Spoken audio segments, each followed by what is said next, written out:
संस्थापकाय च धर्मस्य सर्वधर्म स्वरूपिणे अवतार वरिष्ठाय रामकृष्णाय ते नमः।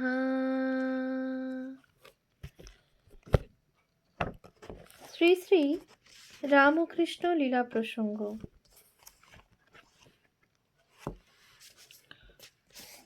গুরুভাব পূর্বার্ধ। পূজনীয় স্বামী শারদানন্দজি মহারাজের রচনা। গ্রন্থ পরিচয়। শ্রী শ্রী রামকৃষ্ণ লীলা প্রসঙ্গে গুরুভাব প্রকাশিত হইল। ঠাকুরের সাধনকালের সময় হইতে বিশেষ প্রকটভাবের পূর্ব পর্যন্ত জীবনের ঘটনাবলী ইহাতে প্রধানত সন্নিবেশিত হইয়াছে। তবে কেবলমাত্র ওই সকল ঘটনা বা ঠাকুরের ওই সময়ের কার্যকলাপ লিপিবদ্ধ করিয়াই আমরা ক্ষান্ত হই নাই। যে মনের ভাবের দ্বারা পরিচালিত হইয়া যে উদ্দেশ্যে তিনি ওই সকল কার্যের অনুষ্ঠান করিয়াছিলেন তাহারও যথাযথ আলোচনা করিয়াছি। কারণ শরীর ও মনের সমষ্টিভূত মানবের জীবন ইতিহাস কেবলমাত্র তাহার জড় দেহ ও তৎকৃত কার্যকলাপের পুঙ্খানুপুঙ্খ অনুশীলনে পাওয়া যায় না। জড়বাদী পাশ্চাত্য জীবনী ও ইতিহাস লিখিতে যাইয়া প্রধানত ঘটনাবলীর সংগ্রহেই দক্ষতার পরিচয় দেয় এবং আত্মবাদী হিন্দু মনোভাবের সুনিপুণ সংস্থানেই মনোনিবেশ করে। আমাদের ধারণা ওই উভয় ভাবের সম্মিলনেই যথার্থ জীবনী বা ইতিহাস সম্ভবে এবং মনের ইতিহাসকে পূর্ববর্তী রাখিয়াই সর্বত্র জড়ের কার্যকলাপ লিপিবদ্ধ করা কর্তব্য। আর এক কথা, শ্রী রামকৃষ্ণদেবের অলৌকিক জীবন আমরা বর্তমান গ্রন্থে শাস্ত্র সহায়েও অনেক স্থলে অনুশীলন করিয়াছি। তাহার অসাধারণ অনুভব ও কার্যকলাপের সহিত ভগবান শ্রীকৃষ্ণ, বুদ্ধ, শঙ্কর, চৈতন্য প্রভৃতি ভারতের এবং ঈশাদি ভারতেতর দেশের মহাপুরুষগণের অনুভব ও কার্যকলাপের তুলনার আলোচনা করিতে বাধ্য হইয়াছি। কারণ ঠাকুর আমাদিগের নিকট স্পষ্টাক্ষরে বারংবার নির্দেশ করিয়া বলিয়াছেন যে পূর্ব যুগে যে রাম, যে কৃষ্ণ ইত্যাদি হইয়াছিল, সেই ইদানিং নিজ শরীর দেখাইয়া এই খোলটার ভিতর রহিয়াছে এবং এখানকার আমার অনুভব সকল বেদ বেদান্ত ছাড়াইয়া গিয়াছে। বাস্তবিক ভাবমুখে অবস্থিত শ্রী রামকৃষ্ণদেবের জীবন যতদূর সম্ভব নিরপেক্ষভাবে আলোচনা করিতে অগ্রসর হইয়া আমাদিগকে বাধ্য হইয়াই স্বীকার করিতে হইয়াছে যে ঈদৃশ্য অলৌকিক জীবন আধ্যাত্মিক জগতে আর ইতঃপূর্বে দেখা যায় নাই।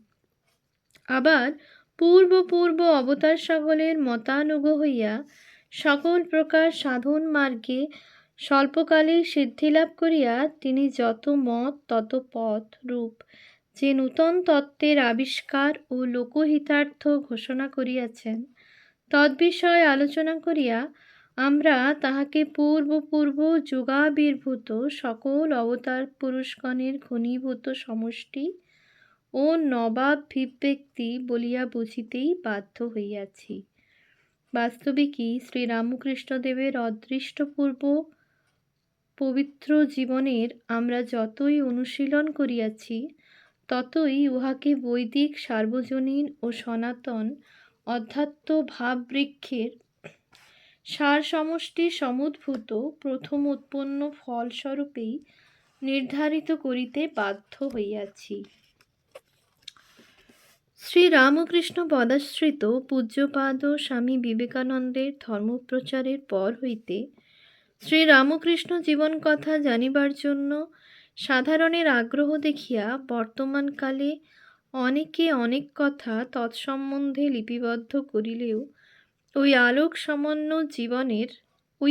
সামান্য জীবনের সহিত সনাতন হিন্দু বা বৈদিক ধর্মের যে নিগূঢ় সম্বন্ধ রহিয়াছে, তাহা স্পষ্ট নির্দেশ করিয়া কেহই এ পর্যন্ত উহার অনুশীলন করেন নাই বলিলেও অত্যুক্তি হয় না। ফলে শ্রী রামকৃষ্ণদেব যেন সনাতন হিন্দু ধর্ম হইতে বিচ্ছিন্ন পৃথক এক ব্যক্তি এবং সাম্প্রদায়িক মতবিশেষেরই সৃষ্টি করিয়া গিয়াছেন। এইরূপ বিপরীত ধারণাই ওই সকল পুস্তক পাঠে মনে উদিত হইয়া থাকে।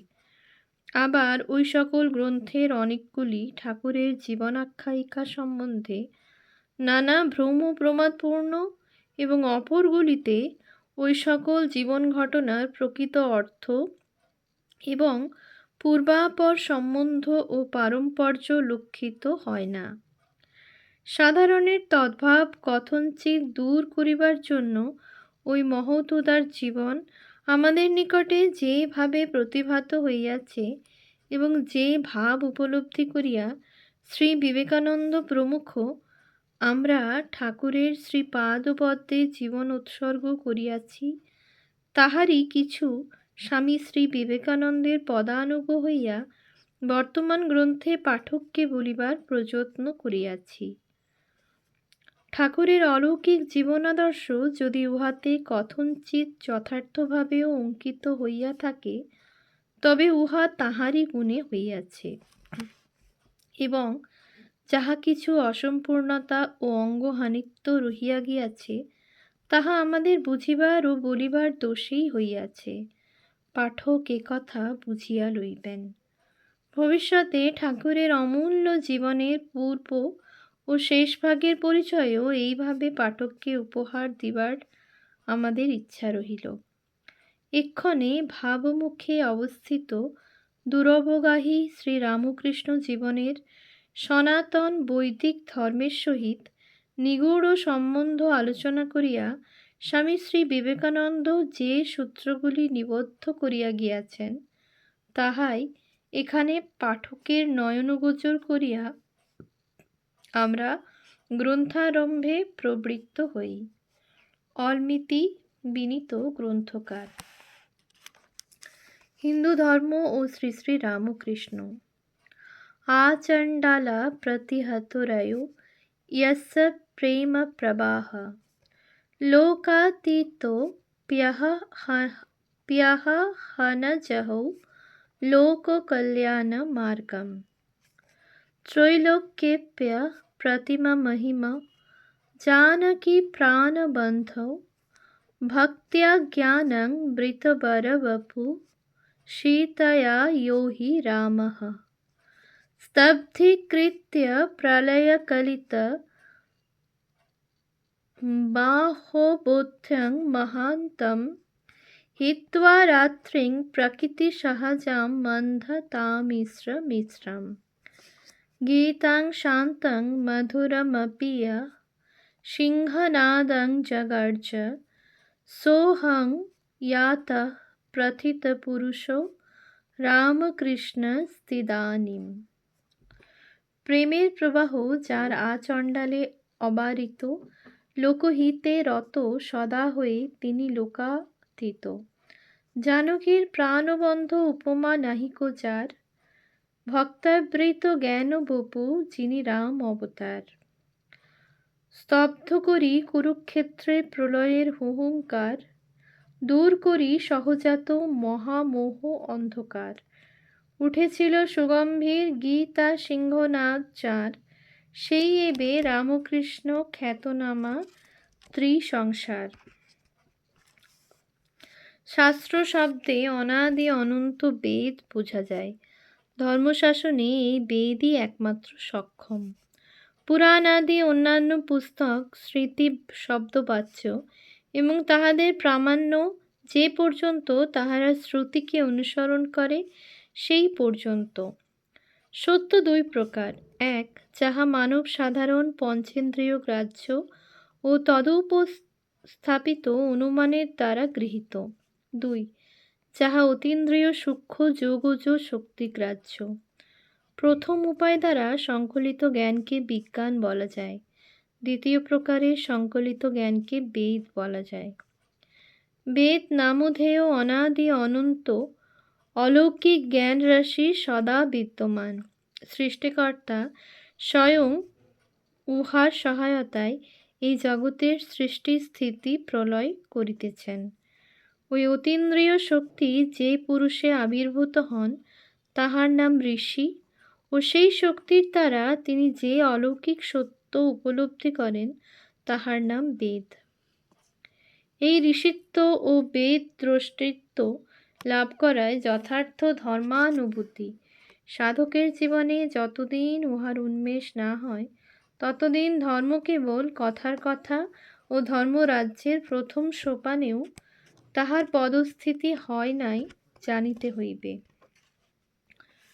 সমস্ত দেশ কাল পাত্র ব্যাপিয়া বেদের শাসন, অর্থাৎ বেদের প্রভাব দেশ বিশেষে, কাল বিশেষে বা পাত্র বিশেষে বদ্ধ নহে।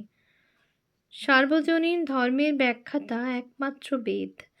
অলৌকিক জ্ঞান বৃত্তিত্ব কিঞ্চিত পরিমাণে অস্মদ্দেশীয় ইতিহাস, পুরাণাদি পুস্তকে ও শ্লেচ্ছাদি দেশীয় ধর্মপুস্তকসমূহে যদিও বর্তমান, তথাপি অলৌকিক জ্ঞান রাশির সর্বপ্রথম সম্পূর্ণ এবং অবিকৃত সংগ্রহ বলিয়া আর্য জাতির মধ্যে প্রসিদ্ধ বেদ নামধেয় চতুর্বিভক্ত অক্ষর রাশি সর্বতোভাবে সর্বোচ্চ স্থানের অধিকারী, সমগ্র জগতের পূজার্হ এবং আর্য বা শ্লেচ্ছ সমস্ত ধর্মপুস্তকের প্রমাণভূমি। আর্য জাতির আবিষ্কৃত উক্ত বেদ নামক শব্দরাশির সম্বন্ধে ইহাও বুঝিতে হইবে যে তন্মধ্যে যাহা লৌকিক, অর্থবাদ বা ঐতিহ্য নহে তাহাই বেদ। এই বেদ রাশি জ্ঞানকাণ্ড ও কর্মকাণ্ড দুই ভাগে বিভক্ত। কর্মকাণ্ডের ক্রিয়া ও ফলসমূহ মায়াধিকৃত জগতের মধ্যে সর্বকাল অবস্থিত বলিয়া দেশ কাল পাত্রাদি নিয়মাধীনে তাহার পরিবর্তন হইয়াছে, হইতেছে ও হইবে। সামাজিক রীতিনীতিও এই কর্মকাণ্ডের উপর উপস্থাপিত বলিয়া কালে কালে পরিবর্তিত হইতেছে ও হইবে। লোকাচার সকলও সৎশাস্ত্র এবং সদাচারের অবিসম্বাদী হইয়াই কালে কালে গৃহীত হইয়াছে ও হইবে। সৎশাস্ত্র বিগর্হিত ও সদাচার বিরোধী একমাত্র লোকাচারের বশবর্তী হওয়াই আর্যজাতির অধঃপতনের এক প্রধান কারণ। জ্ঞানকাণ্ড অথবা বেদান্ত ভাগই নিষ্কাম কর্ম, যোগ, ভক্তি ও জ্ঞানের সহায়তায় মুক্তিপ্রদ এবং মায়াপার নেতৃত্ব পদে সর্বকাল প্রতিষ্ঠিত রহিয়াছে এবং সার্বভৌমিক এবং দেশ কাল পাত্রাদির দ্বারা সর্বথা অপ্রতিহত থাকা বিধায় উহাই সার্বলৌকিক, সার্বভৌমিক ও সার্বকালিক ধর্মের একমাত্র উপদেষ্টা। মন্নাদি তন্ত্র কর্মকাণ্ডকে আশ্রয় করিয়া দেশ কাল পাত্রভেদে সামাজিক কল্যাণকর কর্মের শিক্ষাই প্রধানত দিয়াছেন। পুরাণাদি তন্ত্র বেদান্ত নিহিত তত্ত্ব সকল লইয়া অবতারাদির মহান চরিত বর্ণনমুখে ওই সকল তত্ত্বের বিস্তৃত ব্যাখ্যানই করিতেছেন এবং অনন্ত ভাবময় প্রভু ভগবানের কোনো কোনো ভাবকে প্রধান করিয়া সেই সেই ভাবের উপদেশ করিয়াছেন। কিন্তু কালবশে সদাচার ভ্রষ্ট বৈরাগ্যবিহীন একমাত্র লোকাচারনিষ্ঠ ও ক্ষীণ বুদ্ধি আর্য সন্তান এই সকল ভাববিশেষের বিশেষ শিক্ষা দিবার জন্য আপাত প্রতিযোগীর ন্যায় অবস্থিত ও অল্পবুদ্ধি মানবের জন্য স্থূল ও বহু বিস্তৃত ভাষায় স্থূলভাবে বৈদান্তিক সূক্ষ্মতত্ত্বের প্রচারকারী, পুরাণাদি তন্ত্রেরও মর্মগ্রহে অসমর্থ, অনন্ত ভাব সমষ্টি অখণ্ড সনাতন ধর্মকে বহু খণ্ডে বিভক্ত এবং সাম্প্রদায়িক ঈর্ষা ও ক্রোধ প্রজ্বলিত করিয়া তন্মধ্যে পরস্পরকে আহুতি দিবার জন্য সতত চেষ্টিত থাকিয়া যখন এই ধর্মভূমি ভারতবর্ষকে প্রায় নরকভূমিতে পরিণত করিয়াছেন, তখন আর্য জাতির প্রকৃত ধর্ম কি এবং সতত বিবদমান আপাতদৃষ্টে বহুধা বিভক্ত সর্বথা বিপরীত আচার সংকুল সম্প্রদায় সমচ্ছন্ন স্বদেশীর ভ্রান্তিস্থান ও বিদেশীর ঘৃণাস্পদ হিন্দু ধর্ম নামক যুগ যুগান্তর ব্যাপী দ্বিখণ্ডিত ও দেশকাল যোগে ইতস্তত বিক্ষিপ্ত ধর্মখণ্ড সমষ্টির মধ্যে যথার্থ একতা কোথায়, তাহা দেখাইতে এবং কালবশে নষ্ট এই সনাতন ধর্মের সর্বলৌকিক ও সার্বদেশিক স্বরূপ স্বীয় জীবনে নিহিত করিয়া সনাতন ধর্মের জীবন্ত উদাহরণস্বরূপ হইয়া লোকহিতায় সর্বসমক্ষে নিজ জীবন প্রদর্শন করিবার জন্য শ্রী ভগবান রামকৃষ্ণ অবতীর্ণ হইয়াছেন। ওম শান্তি শান্তি শান্তি। হরি ওম তৎসৎ। শ্রীরামকৃষ্ণার্পণমস্তু।